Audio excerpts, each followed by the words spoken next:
Oh, yeah, I wish I would have heard all these great things a while ago, but I've already blown through my names list, so now I just don't know anyone. I just don't know anyone. I would show the plan, but I don't have a list anymore. I don't know anyone. Do you know anyone? You probably talked to a lot of people already, too. No, we don't know anyone. I wish I was new, but I'm not. Neither are you. All right, this would be great if we were new, but we're not new. And now I don't know anyone. Is this connecting with anybody here?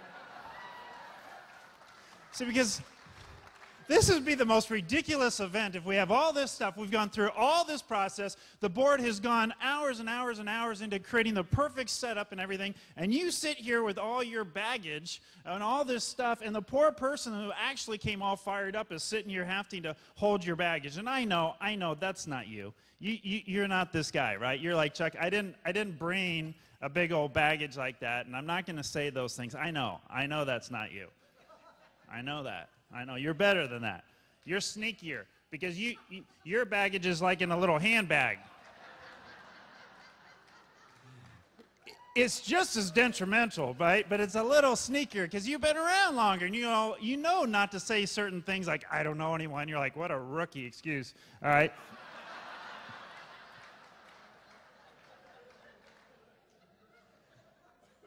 So you say, but, I would do this, but man, the economy has been so tough on me, and now I just don't have any money right now. I don't have any money. Do you have any money? Is time tough on you? It's time tough on me. We can't do this because we got to work extra hours, and I don't have any time, and I don't have any money. And is anybody saying this? All right, no, of course not, because you never say, well, I would love to get that flip chart, but $11.95 or $12. Oh my gosh, I can't afford that. I don't have that. Does that sound stupid, me saying that? No, yeah, right, okay, so are you a little baggage person? No, are you a little baggage person, or are you a big baggage person? What kind of baggage did you bring? See, I started looking at this thinking, I was trying to figure out how can I convey this, because I just want you all to have a picture that someone has some form of baggage. And I'm just sick of it, all right? Because the longer you've been around, the sneakier you are. You're like, what baggage? I don't have any baggage. It's just because you know the game, right? You know the game, but we know that you know the game, all right? And you do have baggage. They just get sneakier by what it is that you say. For instance, maybe you don't say something as ridiculous as like, I don't know anyone, or I've heard it before, all that. But maybe you just finally get to, if you get down to it and you say, my little bitty baggage here that's really holding me up is, I'm afraid of what other people think, right? And that one's not so funny. That's why it's a little sneaker. That's why we don't want to, poke at anyone. But it's a nice little piece of baggage that you say, I'm just afraid of what people think. And you know what? I'm so afraid of what people think that I'm going to let my family suffer so that I don't get rejected by what other people think. This is the thing that kills most people. This is why I wrote a book called Simon Says. Simon Says is what is killing most people's lives. It's letting Simon tell you what to do. It was a kid's game. Simon says stand on one foot. Simon says touch your nose, and we all played the game, but we forgot to stop playing. And as we grow up, we're still doing what everybody else tells us to do with our life. Why? It's not because we just don't want to play. It's because we're just afraid of what anybody else will think. And as long as we just behave and play the game, then nobody's going to look at us poorly. Is this hitting too close to home? See, and this is a great little piece of baggage that a lot of people carry around, and not a lot of people want to talk about because, you know what? It's just, I kind of understand what you're saying. I mean, we all care what other people think of us. But how about this weekend we say, you know what? This piece of baggage, forget it. I'm not going to carry it around anymore. You know what I care about? I care about what Wendy, my wife, thinks of me. I care about what my Lord thinks of me. You know what? I'm not going to care about the Joe Schmo that I met on the street yesterday that's going to snap at me by saying something offensive when I'm just sitting there trying to offer an opportunity. I'm not going to put value in that comment, and I'm certainly not going to hold my family back because of somebody else like that. Do you guys understand what I'm saying? I'm not going to let somebody determine my life. And I could go on all day long, and I won't, except a little bit. Because some of you are like, you know what, I got over that years ago, Chuck. Oh, okay. All right, cowboy. All right. And that's why you would throw that and say, I'm not part of that. But what do you have instead? Oh, yeah.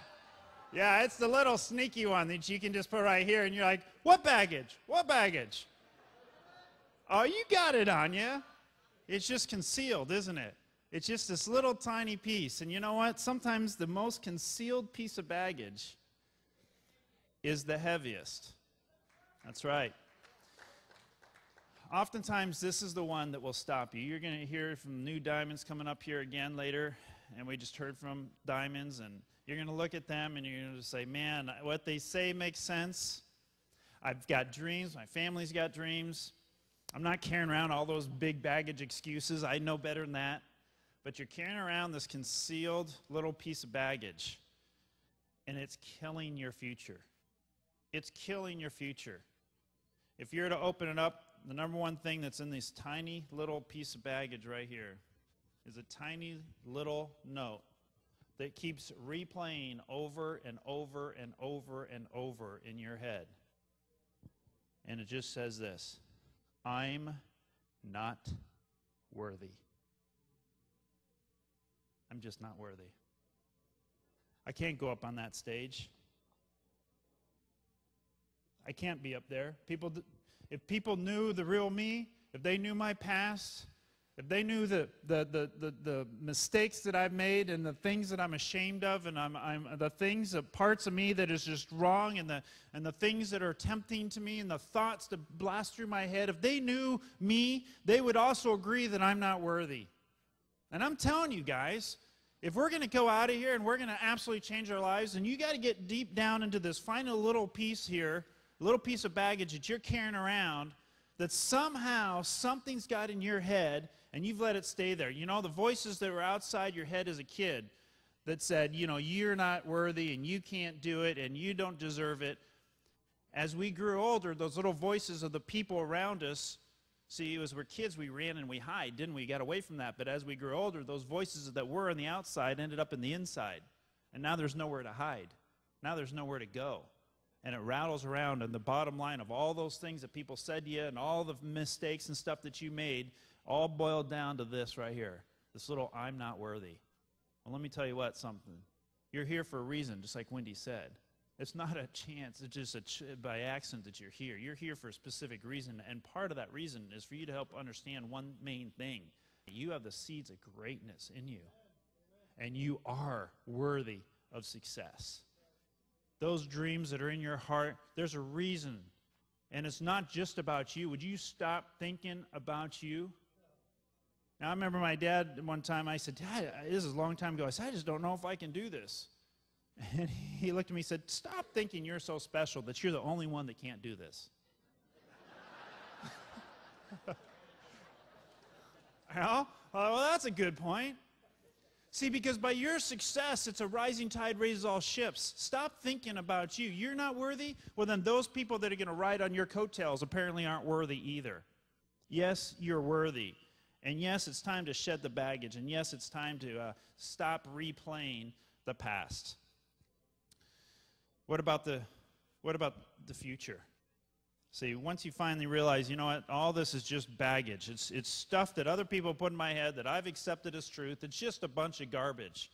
Hey, you say you don't know anyone. You say you can't find someone to show the plan. If I said I'd write you a check for $1 million today, cash, you can go cash everyone. If you could go find someone to show the plan, who would say, man, what a bummer? I don't think so. See, it's all up here. The whole game's up here. It's like, well, gosh, is the reward going to be worth it? But forget all that, see, because if you really believed it was there, then you would figure out ways to do it. You're totally capable. But the bottom line is, first, you have to embrace the fact that, you know what, if you made mistakes in the past, then that qualifies you as a human being.